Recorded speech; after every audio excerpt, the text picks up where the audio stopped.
తండ్రి అయిన దేవునికి మహిమ కలుగునుగాక. ప్రభును ప్రియ రక్షకుడైన యేసుక్రీస్తు నామంలో ప్రియ సహోదరి సహోదరులందరికీ హృదయపూర్వకమైన వందనాలండి.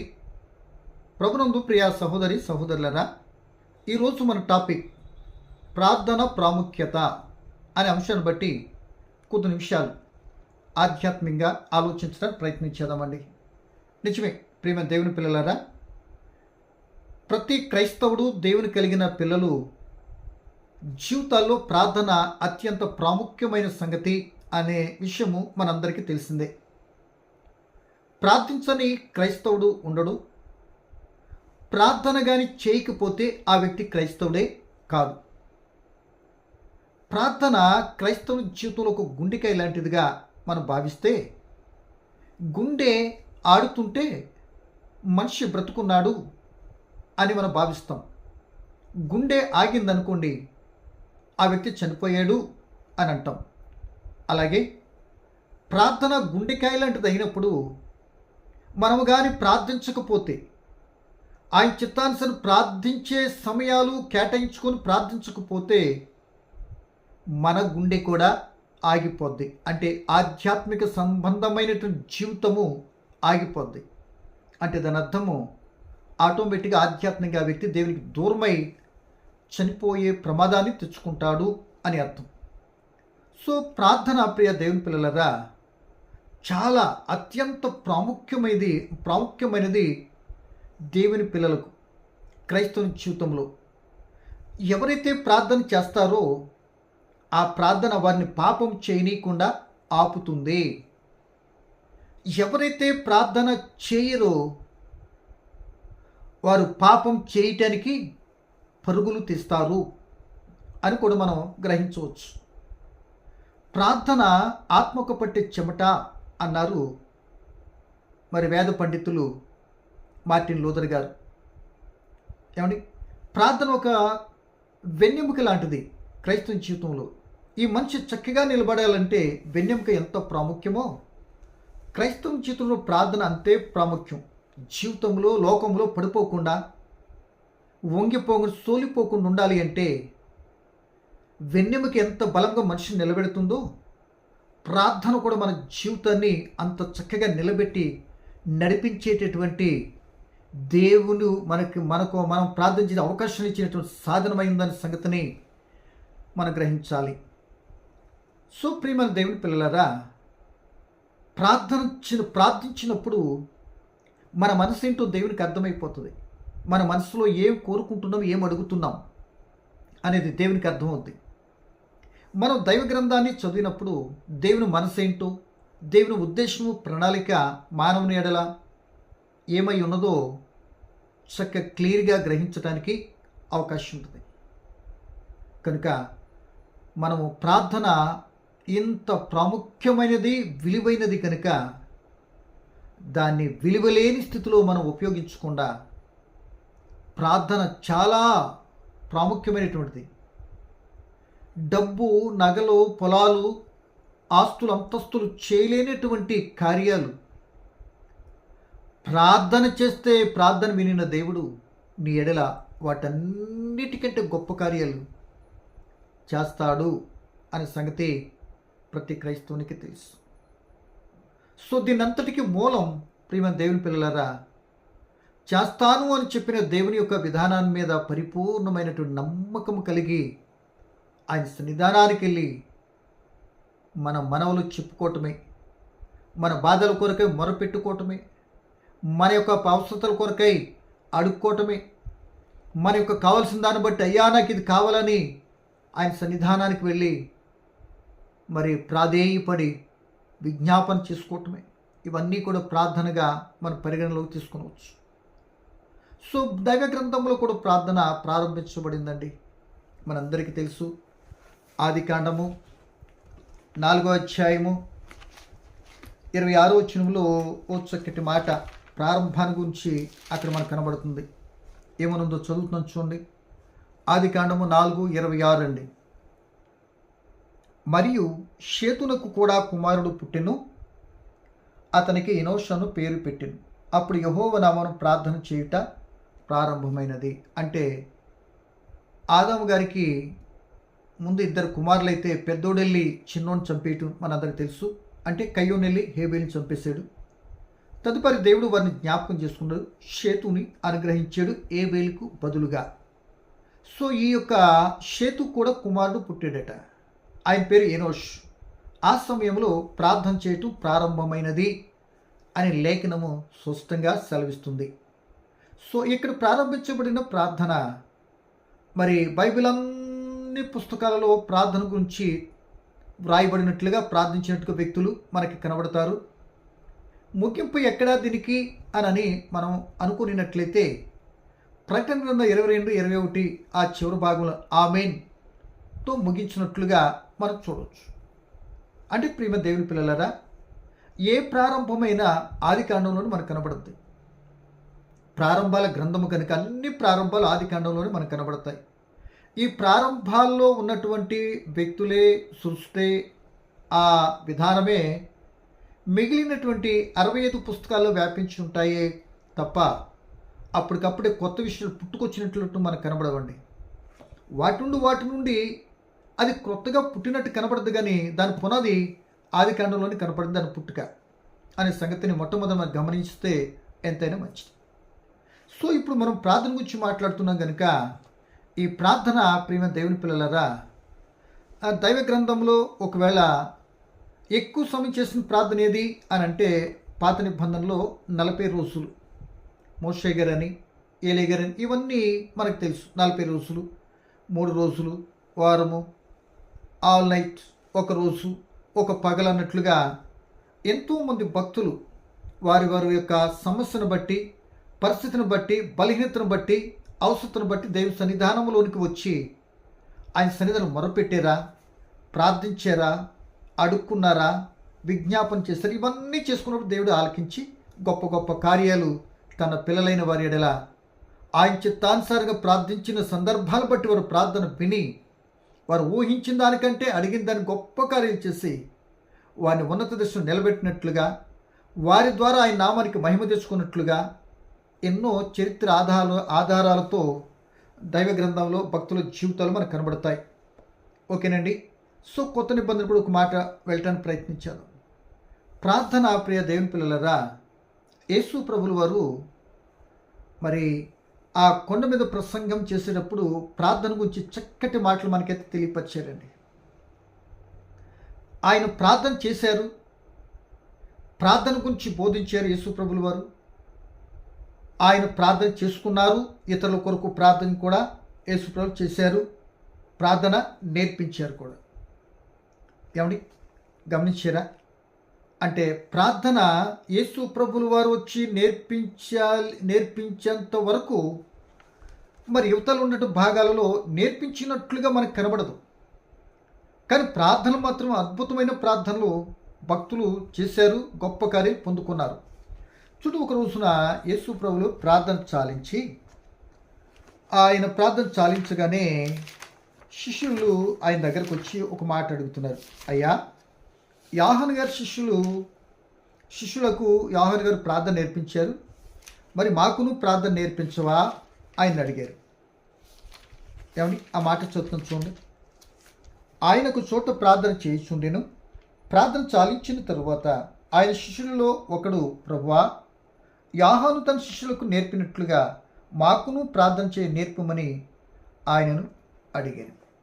సో ఇక్కడ ఒక చిన్న ప్రశ్న మనకి, ఎప్పుడన్నా ఎలా చేయాలండి ప్రార్థన, ఎలా ప్రారంభించాలండి, ఎలా అడగాలండి అని ఎప్పుడన్నా మనం అడిగామా? ప్రార్థన అంటే చెప్పేసుకుంటామే కదా, అడిగేయటమే కదా. చాలా పనులు కొందరంటే దేవుడితో మాట్లాడేసుకుంటున్నాయి, నిజమే. ఆయన ఖాళీగా ఉండడు, మాట్లాడేస్తావా? ఏమండి, దానికంటే అడగండి అన్నాడు కనుక నీ అవసరత ఏంటో ఉన్నది ఉన్నట్లుగా చెప్తూ ఆ అవసరత తీర్చగలిగేటటువంటి ఆయన ఏ విధానంతో అడిగితే, ఏ క్రమాన్ని అయితే పెట్టాడో, ఏ విధానంలో ఆయన దగ్గరికి వెళ్ళి అడగాలో ప్రతిదానికి ఒక క్రమాన్ని పెట్టాడండి. క్రమము కాకుండా మన ఇష్టం వచ్చినట్టే అక్రమం కనుక సక్రమైన ఫలితాలు రావు, సరికదా. అక్రమాన్ని బట్టి మనము ప్రమాదంలో పడేటటువంటి స్థితిని మనం తెచ్చుకుంటామనే సంగతిని గమనించాలి. సో ప్రియమైన సోదరులరా, ఈయన ప్రార్థన శిష్యులు అడిగితే నేర్పించినట్లుగా లేఖనాల్లో మనకు కనబడుతుంది.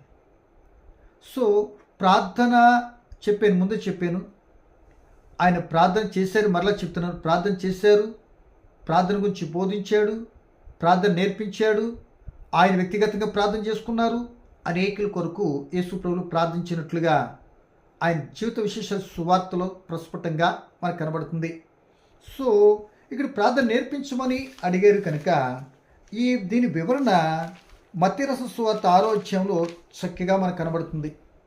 ఈ విధంగా ప్రార్థన చేయండి అని వివరాలు చెప్పారు. మీరు ఈ విధంగా ప్రార్థన చేస్తే దేవుడు క్రీస్తు ప్రభుల వారు ప్రార్థన నేర్పించారు కనుక ఏమండి ప్రార్థన ప్రారంభమైంది. క్రీస్తు ప్రభుల వారు మరి క్రైస్తవ లోకానికి ప్రార్థన నేర్పించారు. ఆ నేర్పించిన విధానాన్ని మనము ఒకటి రెండు మాటలు ఆలోచిస్తే, ప్రార్థన నేర్చుకున్న తర్వాత ప్రార్థన నేర్చుకొని ఏ విధంగా ప్రార్థన చేయాలో గ్రహించి ఆ ప్రకారం చేస్తే దేవుడు నేను ప్రార్థన వింటాను అనే వాగ్దానం కూడా లేఖనాల్లో మనకు కనబడుతుందండి.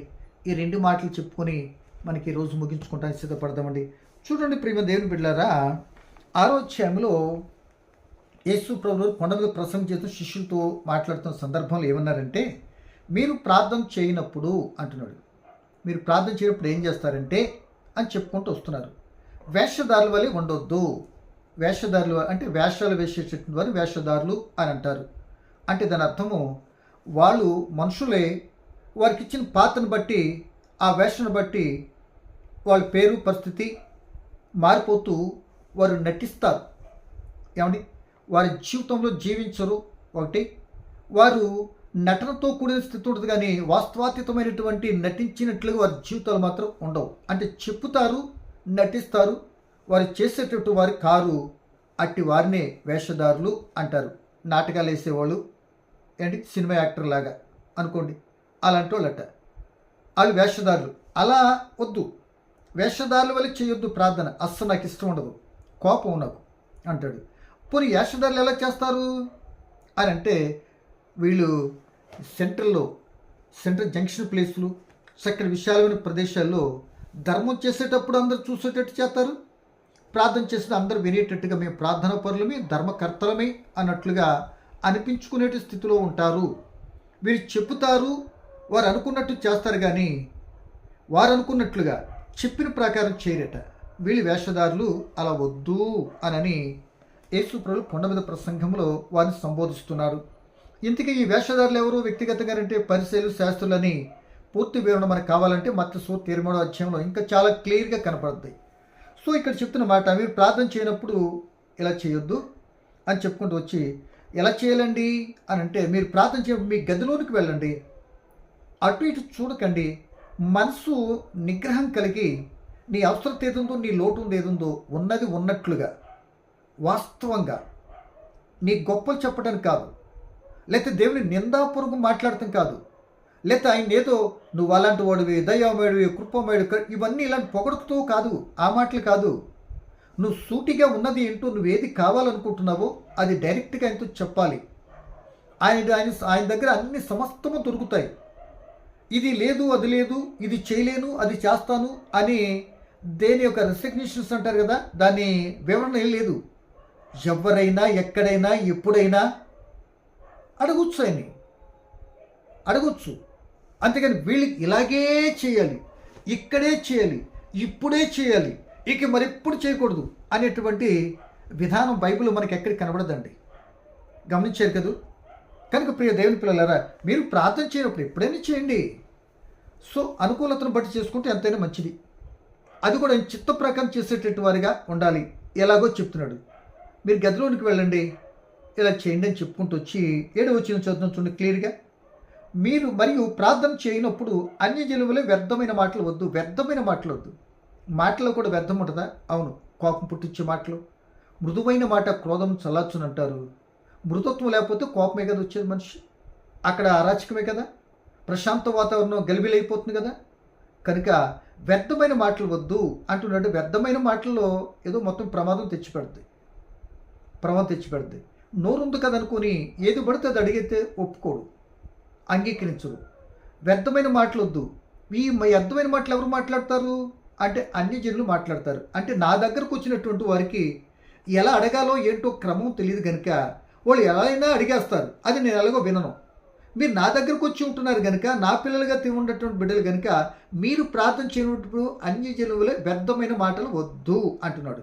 అంటే వ్యర్థమైన మాటలు ఉన్నాయి ఏమండి. అంటే నిన్ను వ్యర్థులు చేస్తే కొన్ని మాట్లాడుతూ పోసుకోలు మాటలు అంటారు. కొందరు మాట్లాడితే వెంటనే కోపం వచ్చేద్దండి. కొందరు మాట్లాడితే ఎంతో మనసు విరిగిపోద్దండి. ఇలాంటివి కాదు, ఈ మాటలు కాదు. అంటే ఒక్క మాటే ఎన్ని రకాలైనా సరే కార్యక్రమాల మీద దాని ప్రభావం పడుతుందని మనకు అర్థమవుతుంది.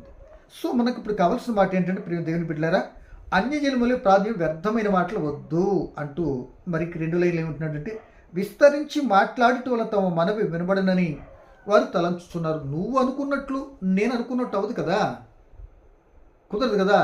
నీ తలంపులు వేరు, నా తలంపులు వేరు అంటుంది దేవుని లేఖనం. కనుక విస్తరించి మాట్లాడు, విస్తారమైన మాటలో దోషం వచ్చేస్తుంది. ఇలా మాట్లాడుతూ ఉంటాం మనం చాలా పర్యాలు. ఒకసారి గబిక్ని స్లిప్ అయిపోయినట్లుగా ఏదో మాట్లాడేస్తుంటాం. అదే మన పేక ఉరుతాడన్నట్లుగా, అదే మన గేలి చేసేటట్లుగా, ఖరాబ్ చేసేటట్టు ప్రబుద్ధులు చాలామంది ఉన్నారు. సో కనుక ఒకవేళ అలాగే జరిగిందేమో అనుకోండి మన జీవితంలో, వెంటనే సరిదిద్దుకుంటే ఓకే బ్రదర్ తొందరపడ్డాను, లేకపోతే సారీ దిద్దుకుంటానంటే ఎంత బాగుంటుంది. అక్కడ మన ప్రెస్టేజ్ పోతాం కారణంగా ఖరాబ్ అవుతున్న పరిస్థితులు. కనుక ప్రియ దేవుని పిల్లలరా ఆలోచించండి. అంటే విస్తరించి మాట్లాడవద్దు అని చెప్పాడు. అన్యజనులు వ్యర్థమైన మాటలొద్దు, బజార్లు ఎక్కడ పడితే అక్కడ చేసి వేషధారిలాగా వద్దు. మరి ఎలా చేయాలి అంటే, పరలోకమందున మా తండ్రి అని స్టార్ట్ చేసి నీకు కావాల్సిన లిస్ట్ అంతా చదివి మీ కుమారుడి క్రీస్తు ద్వారా మాకు ప్రసాదించండి అని అడగండి అని ఆయనే ప్రార్థన నేర్పించి ఇలా చేయండి అని చెప్పాడు. అంటే ప్రేమ దేని ఇప్పుడు ఉపవాస ప్రార్థన చేస్తారా? ఉపవాస ప్రార్థన చేసినప్పుడు ఇదిగో ఎలా చేయండి అని 16 వచనం నుండి కూడా మనం చెప్పాడు. అంటే ఇలా ప్రార్థన చేస్తే వ్యర్థమైన మాటలు లేకుండా, విస్తారమైన మాటలు లేకుండా, లేకపోతే మనుషులు కనబడేటట్టు ఎక్కడెక్కడ బజార్లో చేసే విధానంలో కాకుండా నువ్వు ప్రార్థన చేస్తే, ప్రార్థన నేర్పించిన ఆయన క్రీస్తు ప్రభు ద్వారా తప్పనిసరిగా వింటాను అనే వాగ్దానం కూడా మనకు కనబడుతుంది. ఇలా ప్రార్థన చేస్తే దేవుడు వింటాడు. అందుకే ఇశ్రాయేల్ ప్రజలతో ఇర్మియా ద్వారా చెప్పించిన మాట ఏంటో తెలుసా? 33:3లో దీన్ని ఏమంటారంటే, సహజంగా దేవుని యొక్క ఫోన్ నెంబర్గా చాలామంది పెద్దలు మాట్లాడుతుంటారండి. ఏమని చూడండి, ఇర్మియా 33:3, నాకు మొర్రపెట్టుము, నేను నీకు ఉత్తరం ఇచ్చేదను, నీవు గ్రహింపలేని గొప్ప సంగతులను, గూఢమైన సంగతులను నీకు తెలియచేతును. అంటే నాకు చెప్పు, నీ మొర నేను వింటా. మరి నేర్పించాడు కదా యేసు, లేకపోతే ప్రార్థన ప్రారంభించాడు కదా తన పిల్లలు, ఆయన ప్రారంభించాడు, తనతో చెప్పుకునేటువంటి అవకాశం ఇచ్చాడు కదా అనే విషయాన్ని మనకు అర్థమవుతుంది. సో ఎందుకు ప్రార్థించవలసి వచ్చింది అనేది ప్రభుత్వమైతే రేపు మాట్లాడుకుందాం. కనుక ఇక్కడ మనకు కావాల్సింది, నాకు మొరపెట్టుము నీకు ఉత్తరం ఇస్తా. నేను విన్నానా, వినేటట్టుగా ప్రార్థన చేసేవా, వ్యర్థమైన మాటలు కాకుండా షార్ట్ కట్లో తక్కువ చెప్పేవా, నేను వినేస్తా. నేను విన్నాను అంటే నువ్వు ధన్యుడివే, నీకు శాంక్షన్ అయిపోద్ది అన్నట్లుగా ఇక్కడ దాని భావన కనబడుతుంది. మొరపెట్టుము. కనుక ఆ మొరపెట్టడం అనేది కూడా మరొకసారి ఇంకో ప్రసంగం మాట్లాడుకుందాం. ఇక్కడ ముందు వివరణలోకి మనం వెళ్ళడానికి ప్రయత్నం చేస్తున్నాం. అలాగే కీర్తన గ్రంథం 65 మరి 2వ వచనంలో ఓ చక్కటి మాట ఉందండి. ఏమంటున్నాడంటే, ప్రార్థన ఆలకించువాడా సర్వ శరీరం నీ వద్దకు వస్తారు. నువ్వు ప్రార్థన ఆలకిస్తావు. ఎందుకంటే ప్రార్థన ప్రారంభించడానికి మీరే ఆ భక్తులు చేసిన ప్రార్థనలను మీరు విన్నారు. మీ కుమారుడు క్రీస్తు మాకు ప్రార్థన నేర్పించారు. నేను మొరపెడితే వింటానని మీరు వాగ్దానం ఇచ్చారు. ఇదిగో ప్రార్థన ఆలకించువాడు అని కీర్తనకారుడైనటువంటి కీర్తనకారుడు ఆ ప్రార్థన మరి ప్రారంభించడానికి మరి ప్రార్థించడానికి అవకాశం దేవుని గురించి చెప్తున్న మాట ఏంటంటే, ప్రార్థన ఆలకించువాడా సర్వ శరీరం నీ వద్దకు వస్తారు. సర్వ శరీరులకి ప్రార్థన అవసరమే. అందరూ ఆయనతో నోటుతో ఒప్పుకొనాలి, ప్రతి మోకాలైన నామన్నా వంగాలి. నువ్వెంత గనుడువైనా, అన్యుడివైనా, మరొకరువైనా చనిపోయే లోపల ఏదో ఒక రోజున యేసు ప్రభు నీ నోటంటూ ఒప్పుకొనకుండా నీ యాత్ర మాత్రం ముగింపు అవ్వదు. దేవుని వాక్యం నిరర్ధకం కాదు. ఎందుకంటే బాధలో కష్టాలు ఉన్నప్పుడు ఆ యేసుబాబు ప్రార్థన అంటే నాకు ఒకసారి ప్రార్థన చేయి, లేకపోతే తీసుకురా అని నీ బాధ ఆయన దగ్గర తీసుకెళ్తుంది. అప్పటికి నువ్వు అనుకున్నవన్నీ కూడా నిర్వీర్యం అయిపోతాయి కనుక, ఏది జరగలేదు కనుక, సో ఆయనన్నా పిలిపించు, ప్రార్థన చేయించని వెనకాల ఉండోళ్ళకి ఆ బలహీనత స్థితిలో ఉన్నటువంటి బిడ్డలు చెప్తూ ఉంటారు. లేదా ఏదో ఒక దైవజన్ నీ దగ్గరకు వస్తారు. అప్పుడన్నా ఆయన మంచివాడండి ఏదో ఒప్పుకోనుక తప్పదు. అలా ఒప్పుకోకుండా నువ్వు చచ్చిపోతాం కుదరదు. వాక్యం నెరవేర్పుకోవాలి. అందరూ అంటే సర్వశ్రేణి ఎందుకు వస్తారు, సర్వశ్రేణి అయ్యని ఎందుకు వస్తారు, ఎక్కడికెక్కడికో తిరుగుతారు ముందు. కానీ చివరాఖరికి నీ నోటితో వారి నోటితో ఒప్పుకుంటారు. వారు ప్రతి మోకాలు ఆయన నామనొంగాలని పిలిపి పత్తులు మనం చూస్తూ ఉంటాం. కనుక ప్రేమ దేవుని పిల్లలు సర్వశ్రేణి ప్రార్థన ఆలకిస్తాడు. సో యేసు ప్రభువుల వారే ప్రార్థన నేర్పించి కూడా ఏమన్నాడంటే, మత్తయి సువార్త 7:7 మనందరూ తెలుసండి. ఎక్కడ ఏమంటాడు, అడుగుడి మీకు ఇయ్యబడును, అడగండి ఇస్తాను, అడగండి అడగండి అడగండి. నువ్వు ఏది కావాలో ఎప్పుడు ఏది ఇదే అడగండి కాదు, ఏది కావాలో అది అడుగు. అంటే మీ ప్రతి అవసరత తీరుస్తాడు. నువ్వు అడిగిన దానికంటే, ఊహించిన దానికంటే గొప్ప విషయాలు మన ఎడలు చేయడానికి ఇష్టపడుతున్నాడు. మనం అడగకముందే మన విషయాలు అన్నీ కూడా తెలుసట ఆయనకి. మనం అడగకముందే అన్ని విషయాలనికి తెలుసు. కానీ అడిగే అవకాశం ఎందుకు ఇస్తున్నాడు తెలుసా? నువ్వు అడిగేటప్పుడు నీ మనసు ఏంటో ఆయనకి అర్థం చేసుకుంటాడు. భౌతిక లోక సంబంధమైనవి భౌతికమైనవి అడుగుతున్నావా? ఆ భౌతికంగా అన్నీ నీకు ఏది ఇవ్వలేదు దేవుడు. భౌతికంగా అన్ని ఇచ్చి ఇంకేం అడగాలి? అసలు అడిగేటట్టు అవసరం ఏముంది నీకు? ఇవ్వంది ఏదో చెప్పు, అది అడుగు. నీ దగ్గర ఉన్నదంతా కూడా ఆయన ఇచ్చిందే కదా. ఆయన ఇవ్వందంటే ఏముంది నీ దగ్గర? ఏమని ఏది ఇవ్వలేదు నీకు? ఇది ఇవ్వలేదని చెప్పు, పోనీ అది అడుగు. ఇది చేయలేదని చెప్పు, అది చేయండి అని చెప్పు. చేయలేని అయితే కొన్ని ఎన్నో చెప్పుకొస్తావు. ఇవ్వంది ఏది ఉంది చెప్పండి. కనుక ప్రియ దేవుని పిల్లలారా, ఆ ప్రకారంగా అన్ని ఇచ్చాడు కనుక ఆ ఇచ్చినాటిని బట్టి కృతజ్ఞత చెల్లించడానికి, కాపాడినందుకు కృతజ్ఞత చెల్లించే వెంటనే పరుగు పరుగున ఆయన సన్నిధికి రావాలండి. అసలు మొట్టమొదట కృతజ్ఞతాస్తుతుల అర్పణలు కృతజ్ఞత చెల్లించుకుంటూ ఆయన సన్నిధికి రావాలి. కనుక ఈ సమయాన్ని బట్టి ఇక్కడ మాట్లాడుకుంటున్న మాట, ప్రియ దేవుని, అడుగండి నేను ఇస్తాను, ఇయ్యబడును అని యేసు ప్రభువుల వారు కూడా, అడగండి నా నామం పేరిట తండ్రిని మీరు ఏది అడిగినా ఇస్తాడు. అడగండి తప్పనిసరిగా నేను చేస్తాను. అడగండి నా తండ్రిని నా నామం పేరిట మీరు ఏదైనా అడగండి ఇస్తాను. ఆయన చిత్త ప్రకారం అడిగితే అన్నీ మనం పొందుకుంటాం. కనుక ఈ మాటను బట్టి ప్రియ దేవుని పిల్లలారా, ప్రార్థన అంత ప్రాముఖ్యమైనటువంటి దాన్ని ఎవరికి వారే అడిగేటట్టుగా ఈ విధంగా యేసు ప్రభువుల వారు అన్ని ప్రార్థన మీరు అందరి కొరకు దీవించబడిపోగాక అని చేసేయచ్చు. చేయలే, నేర్పించాడు ఆయన. ప్రతి ఇంటిలో తన బిడ్డలకైనటువంటి మనం నేర్పించాలి. ప్రతి సంఘంలో వాళ్ళు చేస్తున్న ప్రార్థన అబ్జర్వేషన్ చేసి, పలకకూడని మాటలు, వ్యర్థమైన మాటలు పలుకుతున్నట్లయితే కరెక్ట్ కాదనుకొని ఆ వ్యర్థమైన మాటలు మరొకరు నేర్చేసుకుంటారు. అది కంటిన్యూ అయిపోతే నువ్వు మార్చలేవు. అలా కాదు, ప్రార్థన అంటే ఇలాగే ఉండాలి, ఎలాంటి విషయం ఉంటే తీసేసుకోండి సంఘానికి కూడా మనకు ఖండితముగా నేర్పించాలి. అవసరతను బట్టి వాళ్ళు ప్రార్థన సహకారంగా ఉండాలి. ప్రతి ఒక్కరు వారికి వారే చాలా వరకు ప్రార్థన చేసేసుకున్నాలి. మనం చేస్తేనే వింటాడు, వాళ్ళు చేస్తే వినడు అన్నట్టుగా ఒక పక్షపాత ధోరణి సంఘాలలో వ్యక్తులు దైవజనం తీసుకురావటం కారణంగా ఈ రోజున దైవజనుల మీద ఆధారపడుతున్నారు, కానీ దేవుని మీద ఆధారపడి ఎప్పుడో మర్చిపోయినట్లు కనపడుతుంది అనేక మంది జీవితాల్లో. కరెక్ట్ కాదు. మనం ఏం చేయగలుగుతాం? మన చేతులు ఏముంది? మన బ్రతుకే దిక్కులేదు ఇక్కడ. మన కాలు నొప్పో ఏళ్ళు నొప్పితే మనం ప్రార్థన చేసుకోవచ్చు కదా, మనం పరిగెత్తుకెళ్తాం హాస్పిటల్కి. కానీ ఇతరులు వస్తే మాత్రం ప్రార్థనలు చేసేస్తాం, మేము ఏదో ఎరగదీసేస్తామని వాళ్ళు హాస్పిటల్కి వెళ్ళకుండా చంపేస్తారు. ఎక్కడి న్యాయం ఇది? మన స్టెబిలిటీ ఏంటి? మన పరిస్థితి ఏంటి? మనం చెప్పాల్సిందేంటి, చేయాల్సిందేంటి? అసలు చెప్పవలసిందంటే సర్వసృష్టికి సువార్త ప్రకటించండి. అసలు కారణం వీళ్ళు బతుకుకి ఇటువంటి వ్యాధులు కథలు రావడానికి పాపం మూలము. ఆ పాపాన్ని తీసేసుకుంటే ఆటోమేటిక్గా మీరు దీవించబడతారు, రక్షించబడతారు, నెమ్మది కలుగుతుంది మీ బ్రతుకులని చెప్పటం అనేసి దాన్ని మూలం పెట్టేసి, రండి రండి రండి, నూనె రాతాం, ఇది రాతాం, అది రాతాం. ఎందుకు అబ్బా మీకు? ఎందుకు దేవుని నామానికి ఏదో తలనొప్పి తెచ్చినట్లుగా దానికి అనేక మంది న్యూనత భావంతో మాట్లాడుకుంటూ మనకు అవసరమా? సంఘంలోంచి మనం ప్రార్థన నేర్పించాలి, ఇలా చేయాలి. వాడు సంఘంలోనికి వస్తున్నారంటే చిన్నప్పుడు పసిబిడ్డగా పుట్టి వస్తున్నాడు కదా, వాడికి నేర్పించాలి కదా అలగాడి నుండి. అలా నేర్పిస్తే సంఘాలి పాటికి సస్యశ్యామలం అంటే సంతోషంతో అందరూ ప్రార్థన యోధులుగా ఉండాలి. అలా నేర్పించారు కనుక ఆది సంఘంలో ప్రార్థన చేస్తే గొప్ప గొప్ప కార్యాలు. ప్రార్థన చేస్తే చాలు శరసాలు పునాదులు అదిరిపోయినాయి కదా. ఆ యొక్క జైలు గోడలో ఉండి పేతురు బయటకు వచ్చేలే.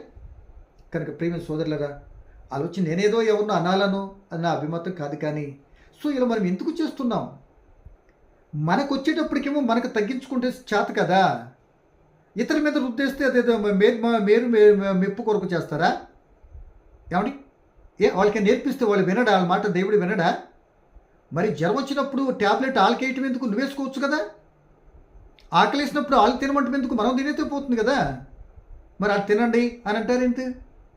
ఇది కూడా అంతేనండి. మనం ఏం చేయాలంటే ప్రార్థన వాళ్ళ గురించి చేయటం తప్పు అని చెప్పట్లేదు. కానీ మనం చేస్తూ ఉంటూనే వారు మీరు ఈ విధానంగా ఉండాలి. గబిక్కిన అర్ధరాంతరంగా చచ్చిపోతాను అనుకోండి నేను. ఇప్పుడు ప్రార్థన చేసుకుంటే వాళ్ళు ఎక్కడికి వెళ్ళాలి? మళ్ళీ ఒక పాస్టర్ వచ్చే లోపల వీళ్ళు ఎంతమంది చెప్తారు? కనుక మనం నేర్పించాలి. యేసు ప్రభువు నేర్పించారు. మరి మనం నేర్పిస్తున్నామా? నేర్పించే వ్యక్తులకు ఉందాం. ప్రార్థన వాగ్దానం చేసుకుని ప్రోత్సాహపడదాం. మనం చేద్దాం, మనం నేర్పిద్దాం. వాళ్ళు మన మీద ఆధారపడే కంటే, మన వ్యక్తుల మీద ఆధారపడే కంటే ఆ క్రీస్తు ప్రభు తండ్రి అయిన దేవుని మీద ఆధారపడి ఆయనను చూపిద్దాం, క్రీస్తుని చూపించుదాం. క్రీస్తు ద్వారా దేవుణ్ణి అడిగేటటువంటి విధానం ప్రోత్సాహపరుద్దాం. ఆయన పక్షపాతి కాడు. నువ్వు చెప్పే విషయం కరెక్ట్గా ఉంటే వ్యర్థమైన మాటలు విస్తరించి రకరకాల మాటలు ఏది అవసరం ఉందో అది కాకుండా అవసరం లేనివి ఉండోడికి లేనోడికి ఏమీ పనికి మాలిన వాళ్ళకి అందరికీ ఉద్యోగాలు లేకపోతే స్వస్థతలు, ఆరోగ్యాలు, దీవెనలు, ఆశీర్వాదాలు అడుగుతున్నావంటే అసలు ఏమన్నాను నిన్ను? లోకపరంగా నువ్వు కలెక్టర్ ఐఎస్ చదవకపోతే కలెక్టర్ ఉద్యోగం ఇచ్చేస్తారా ఏంటి? ఇంత రూల్సే ఇక్కడ ఉంటే అసలు ఈ రూలు దీనికంటే మూలమైనటువంటి అన్నీ కూడా పెట్టుకున్న దానికి కర్త అయినటువంటి ఆ తండ్రి అయిన దేవుడి దగ్గర రూల్స్ ఇంకెంత స్ట్రిక్ట్గా ఉంటాయి, ఎంత క్రమంగా ఉంటాయి, ఎంత వాస్తవాతీతం ఉంటాయి గ్రహించగలరు అని ప్రభుని బట్టి నేను జ్ఞాపకం చేస్తూ ఈ మాటలు ముగించడానికి ఇష్టపడుతున్నా. రేపటి కాల సమయంలో ఆ యేసు ప్రభు చెప్పిన ప్రార్థన, ఆ పాత నిబంధనలు చేసిన కొందరు భక్తుల యొక్క ప్రార్థన, ఎవరెవరు ప్రార్థన విన్నాడు, ఎందుకు వినలేదు, వినటానికి కారణం ఏంటి, వాళ్ళు ఎలా చేశారు, ఏ సందర్భాన్ని బట్టి ఎందుకు చేశారు, ఆ యేసు ప్రభు ప్రార్థన, ఏకాంత ప్రార్థన అలా ఏ విధంగా ఎన్ని పర్యాలు చేసుకున్నాడు అనే విషయాన్ని కొద్దిగా ఆలోచన చేస్తూ ముందుకెళ్ళటం ప్రయత్నించేద్దాం. దేవుడి చిన్న మాట దీవించును గాక. పరమ తండ్రి, ఇతడు వాక్యము నా అందరి హృదయ ఫలింపచేయండి. మేము కూడా మా జీవితాలను బట్టి వ్యక్తిగతంగా ప్రార్థించుకుని బిడ్డలుగా ఎదగటానికి సహాయం చేయండి. మా కొరకు ప్రార్థించేటటువంటి దైవజనుల నుంచినందుకు మీ స్తోత్రాలు. వారిని కూడా మీరు బలపరిచి మీరే మహిమ పొందమని క్రీస్తు యేసు నామములో ప్రార్థన అడిగి వేడుకుంటున్నాను తండ్రి. ఆమేన్. వందనాలు.